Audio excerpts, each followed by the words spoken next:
श्री महालक्ष्मी देवीची कहाणी। श्री गणेशाय नमः। श्री महालक्ष्मी देवे नमः। ओम श्रीं क्लीं धन धन देहिधाम। ओम धनादाय नमस्तुभ्यं निधी पद्मधनाय च भवन्तु तत्प्रसादा मे धनधान्यादि संपदा। मन लावून ऐकावी, ध्यानात ठेवावी। श्री महालक्ष्मी देवीची कहाणी। द्वापार युगाची अधिष्ठात्री सौराष्ट्र राज्याची मोहिनी श्री महालक्ष्मी देवी। आटपाट नगर होतं। नगराचा एक राजा होता, त्याचे नाव होते भद्रदवा। तो दयाळू, शूर व प्रजादर्शक होता। देवा ब्राह्मणांना, साधू संतांना सुखवीत होता, आनंद देत होता।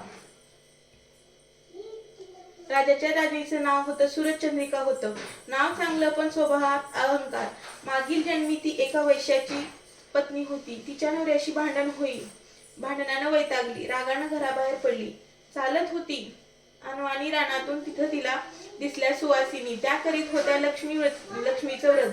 ते तिनं पाहिलं, त्याच्या बरोबर तिनंही व्रत केलं।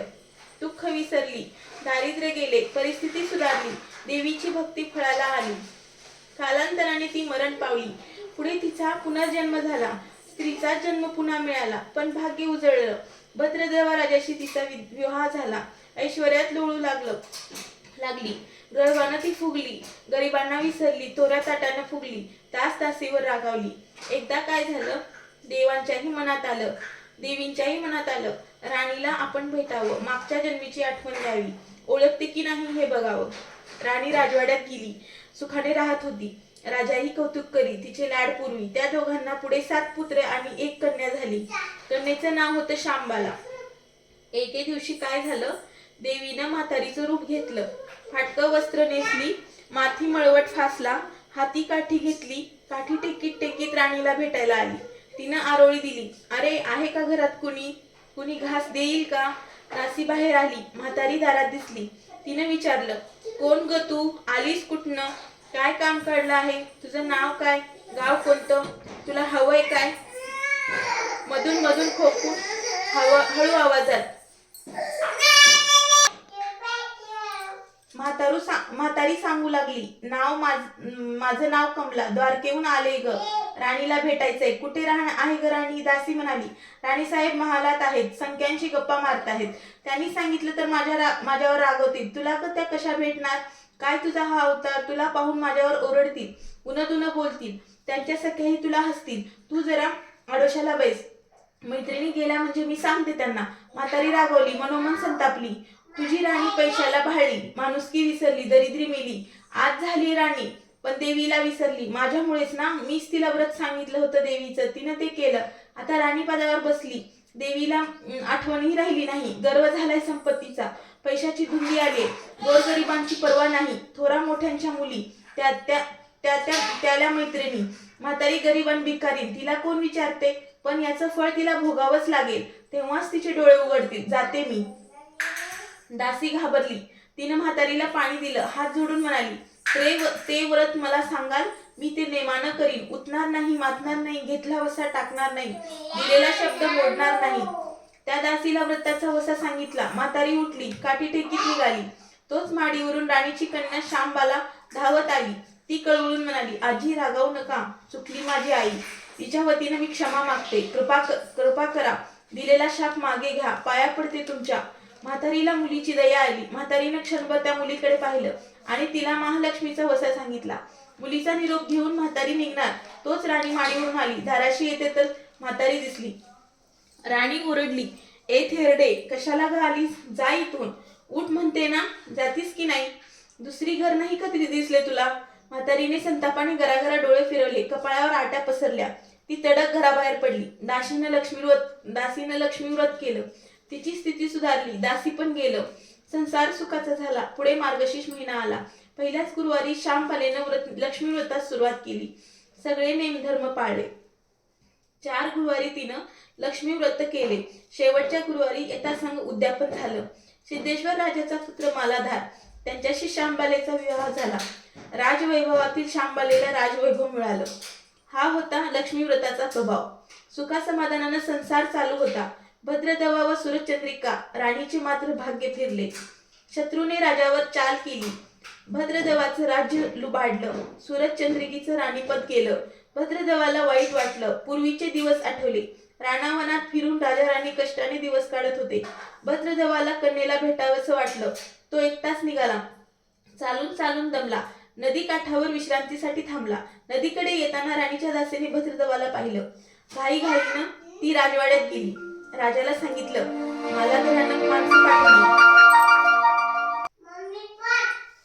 मालाधरानं माणसं पाठवली. भद्रदेवाला कन्येला भेटावंसं वाटलं. तो एकटाच निघाला. चालून चालून दमला. नदीकाठी विश्रांतीसाठी थांबला. नदीकडे येताना राणीच्या दासीने भद्रदेवाला पाहिलं. घाईघाईनं ती राजवाड्यात गेली. राजाला सांगितलं, मालाधरानं माणसं पाठवली. आणायला रथ पाठवला. सासऱ्यांना घरी आणलं. सन्मानानं नवी वस्त्र, कंठीहार दिला. शांबाला वडिलांची काळजी घेत होती. काही दिवसांनी राजाला वाटलं आता परत जावं. जावयानं तसं त्यांना सांगितलं. मुलीचा निरोप घेतला. जावयांना मोहरा भरून हंडा नोकराकडे देऊन राजासोबत पाठवल्या. राजा घरी परतला. चंद्रिकेला भेटला. हंडा पाहून ती आनंदली. घाईनं तिनं झाकण उघडलं. आत बघते तर काय, तिला कोळसेच दिसले. सूरज चंद्रिकेने कपाळावर हात मारला. नशिबाला दोष दिला. नवऱ्याला सांगितलं. ते ऐकून तोही चकित झाला. दुःख पाठला करीत होते. दारिद्र्य सरत नव्हते. चिंतेचे सावट पसरत होते. काळजीचा वणवा भडकतच होता. सूरज चंद्रिकेचा एक एक दिवस दुःखाचा जात होता. एके दिवशी तिला मुलीला भेटावं वाटलं. डोळे भरून पहावं वाटलं. नशिबाचे भोग भोगायचेच आहेत. सूरजचंद्रिका घरून निघाली. मुलीच्या सासरी पोहोचली. तो दिवस गुरुवारचा होता. नदी तीरावर जरा वेळ बसली. दमली होती. त्याच वेळी एक दासी नदीवर आली. तिनं राणीच्या आईला ओळखलं. घाईनं ती महालात गेली. राणीला निरोप दिला. तुमची आई आलीये. नदी किनारी बसलीये. खूप दमलेली दिसली. तिला आणायला कोणीतरी पाठवा. श्यामबालेनं सारथ्यासोबत रथ नदीकडे पाठवला. आईला घेऊन यायला सांगितलं. आई रथात बसून महालात आली. आईला बघताच श्यामबालेनं आनंदाने मिठी मारली. मुलीचे वैभव पाहून तिचं मन तृप्त झालं.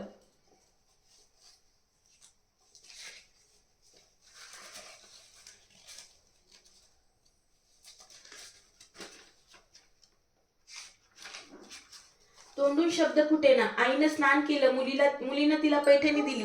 सोन्या मोत्याचे दागिने दिले. आईचं रूप अधिकच खुललं. दुपारची वेळ झाली. श्यामबालेनं भक्तिभावाने लक्ष्मीची पूजा केली. आरती झाली. धूपदीपांचा वास दरवळला. श्यामबालेचा कडकडीत उपवास होता. भोजनाची तयारी झाली. तिनं आईला जेवायला बोलावलं. सूरजचंद्रिका पाटावर येऊन बसली. पण ती एकदम शांत होती. तिला मागचा जन्म आठवला. लक्ष्मीदेवीच्या कृपेने या जन्मी ती राणी झाली होती. ती म्हणाली, श्यामा, मी देखील तुझ्यासोबत उपासच करीन. श्यामा म्हणाली, ठीक आहे.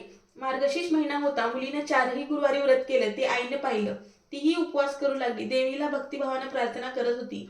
महिना संपला. घरी जायचा विचार ठरला. पोहोचवायला श्यामबाला सोबत गेली. 4 दिवसांनी श्यामबाला निघाली. मालाधार राजांनी पाठवलेला पैशाचा हंडा घेतला. त्यात मीठ भरलं. तो नोकराजवळ देऊन पुन्हा ती सासरी आली.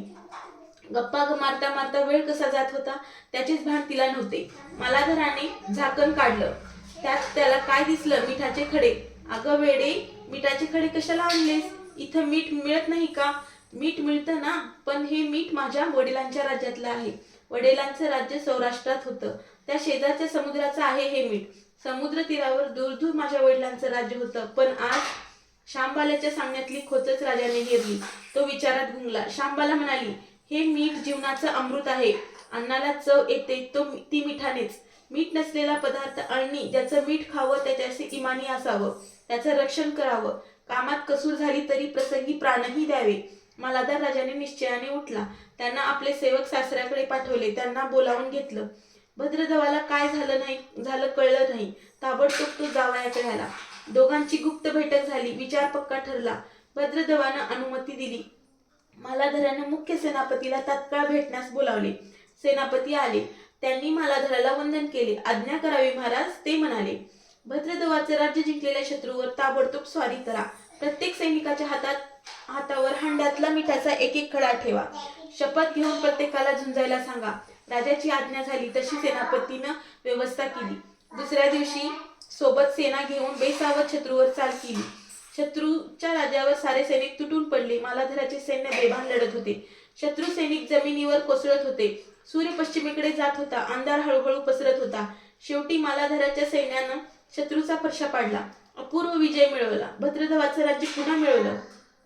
मालाधाराला व श्यामबालेला ही आनंदाची बातमी सेनापतीने ताबडतोब कळविली.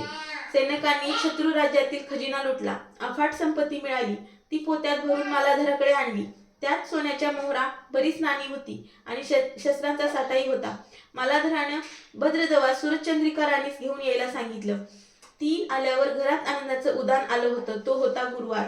श्यामबालेनं लक्ष्मी व्रताची पूजा केली, आरती झाली, दीपधुपांचा सुगंध दुरवळला. तिनं व तिच्या आईनं उपवास केला. रात्री देवीची आरती झाली. तिला नैवेद्य दाखवून सर्वांनी पंचपक्वानाचं जेवण केलं. मार्गशीर्ष महिन्यातला हा शेवटचा गुरुवार, लक्ष्मी व्रताचा शेवटचा दिवस, मंगल मुहूर्ताचा दिवस. मालाधराने भद्रदवाचं राज्य त्याच्या स्वाधीन केलं. त्यानं या व्रताची सांगता झाली. राजा राणी सौराष्ट्रात आले. सूरजचंद्रिकेनं पुन्हा लक्ष्मी व्रताचा वसा घेतला. तो आजन्म पाळला. घरची स्थिती सुधारली. राजाचे 7 पुत्र देशाहून अचानक घरी आले. त्यांना पाहून आई वडिलांना आनंद झाला. या व्रतामुळं राजा राणी सुखी झाले. दुःखाचे वादळ सरले. अशी 60 उत्तराची कहाणी. 5 उत्तरी सुफळ संपूर्ण. सर्वांनी देवीला वंदन करावं. त्यांचं घर सदैव आनंदित राहावे अशी लक्ष्मी देवीला प्रार्थना करावी. श्री लक्ष्मी माता की जय.